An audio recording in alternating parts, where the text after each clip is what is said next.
Hi, Peter Stoll, clarinetist in Toronto, Canada here, now discussing multiple articulation on the clarinet family.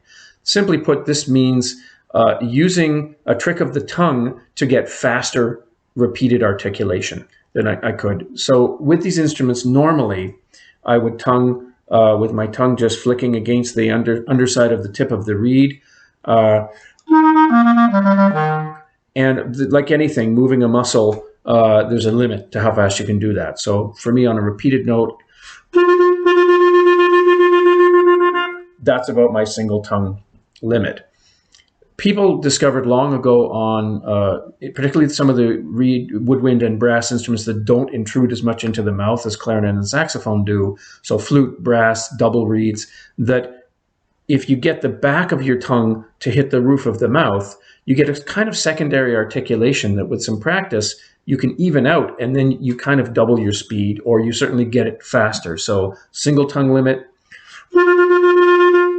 Now here is, it's a kind of a taka taka taka sound, or dugga dugga dugga on the clarinet, and it sounds like this. So it's not doubling the speed. I mean, it's not crazy fast for me, but it's faster. That works on single notes, but it also works on moving note passages. So something like that. Very, very useful, in a pinch. Works on the bass clarinet just as well. So I'll just show you here.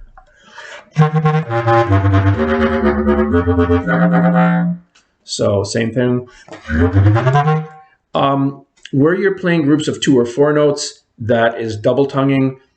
But then people also took this further and discovered, well, yeah, and so instead of going dugga dugga or taka taka, you go tataka tataka or takata takata, and you can actually get groups of 3 notes. So there's triple tonguing. So I want to show you a little bit, if you want that, what it might look like. So this is a little example out of the piece called Introduction and Allegro for Harp, Flute, Clarinet, and String Quartet. By Maurice Ravel. And there's a spot where it's a clarinet where he actually writes this. And I'm sure for a long time, a lot of clarinet players went, yoinks. Some clarinetists do have naturally super fast tongues, and so they would just be able to handle this. And some clarinetists to this day never learn double tonguing. They don't need it. But I've certainly appreciated it. And so here's what this, you assume, he didn't say double tongue, but you assume he meant instead of, he wanted something like.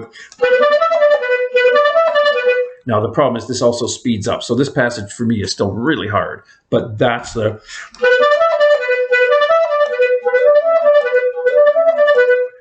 That's a lot nicer than trying to go. That's it. See, I'm hitting the limit of my speed. It works at all dynamics.